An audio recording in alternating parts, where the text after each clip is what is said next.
Okay. Yeah. I thought it might be close to midnight. Fouls? No, just when you play against Seattle U, the game is never over because they're 3 turnovers away from cutting the lead down. So you're sweating the entire time when you play against them. They're just so scrappy. But I thought our guys did a really good job tonight. I thought our guys did a really good job against their press. 4 turnovers against their press in the first half and 10, 12 for the entire game. That's one of the ways you have to be successful in order to get this done against that team because they force a lot of turnovers, and I can see why. Why did you have such a seemingly easy time breaking their press in the first half? I thought our guys did a good job of not holding on to the basketball. I don't think we were trying to dribble the ball through the press. I thought we moved the ball on the pass, and we stayed spaced. I didn't think we were bunched up. When you get bunched up like that, it makes it a little easier. And our guys made relatively good decisions against it. Thought that all helped. Any initial thoughts, Coach, on Hakeem? He's going to be fine. Okay. Just hyperextended a little bit. He's going to be fine. It looked a lot. So obviously looked a lot worse. It did. But he's going to be fine.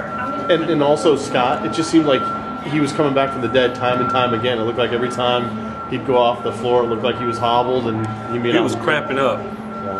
And I don't know what would have happened if he couldn't play again. But he was able to play, and he helped us quite a bit. He had maybe his best game as a Husky tonight, and what maybe you couldn't see is just he showed unbelievable leadership out there on the floor the entire night. And he had his best game because of why? Because he's doing things like what? He was efficient, scored 24 points. His leadership, he was just dialed in. He made good defensive plays. He just was all around good tonight and efficient.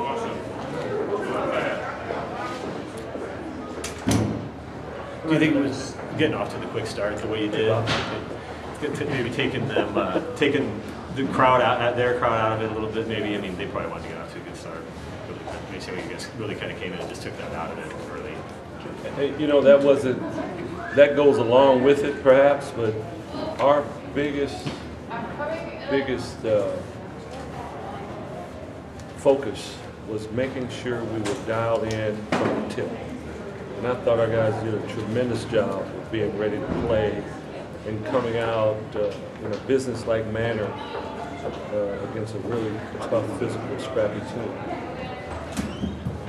The crowd not getting into it was a byproduct of that. As we saw in the second half when they made their run and came back, the crowd got into it. It gets pretty wild in here, but we kept our composure. Do you think it was your most complete game of the season? I would think so, yes. Yeah. Again, the next game that would rival this one would be Seton Hall, but the second half we didn't do much.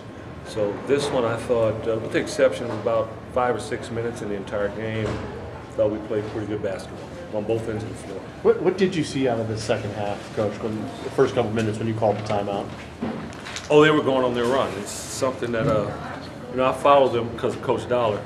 I follow them all the time. I watch them. I even listen to some of their games on the radio. And, I've gotten to where if I'm getting out of practice late or I'm out recruiting somewhere and I turn the game on and they're down 19 and it's the first half, so they're just spotting them tonight. They'll be back. Sure enough, they almost always come back in a lot of those games. And I've listened to games where they were down 16 and ended up winning by 12, you know.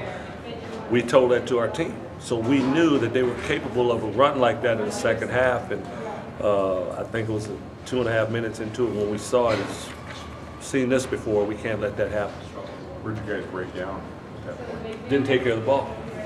You know, they couple maybe rush shots, and then they got in a rhythm. You know, some teams get in a zone shooting in their offensive rhythm. They get in a rhythm with that press, and then all of a sudden, you know, they start foaming at the mouth, and they start moving up closer, and they get a lot more animated, and they get quicker all of a sudden. When you see that, you have to try to put a stop to it. One thing I kind of noticed, it seemed like they not only handled it well, looked a little tough out there tonight. Maybe developed a little bit of swagger I haven't seen this year. Well, that's something we've been talking about. And, you know, I've had a couple conversations with people who said, just give us a chance, we'll get it. Well, did it, I'm sure these guys already asked you this, but did the press in a way almost do you a favor to jumpstart you guys early? I mean, once you broke it, you had to. I don't know about that. Maybe did, because we got some easy baskets off of it. But, again, if we're not dialed in and we come out with a lackluster effort and mindset, we don't break the press. All of a sudden our passes aren't as crisp. We're not spaced like we should be. We're not finishing. They're getting deflections off of our passes. That would have happened. The same thing would have happened. How much of that first half was due to Desmond, just kind of doing what Desmond does? Desmond, this is a dream game for Desmond. The way the physicality of it, the scrappiness of it, that's how he plays. He just loves to do that. Here he goes again. He gets another double-double. And you can get used to that. You can get spoiled. But this is the type of game he kind of thrives in. Can you update us on Andrew? He's better. Probably doubtful again on Saturday. But we would anticipate next week he'd be a lot closer. We don't know for sure, but I would imagine he'd be a lot closer. Is that it, guys? One more. Just when listening to Cameron when you weren't looking at him, any flashbacks at all? Anything familiar coming from that end, Cameron's side?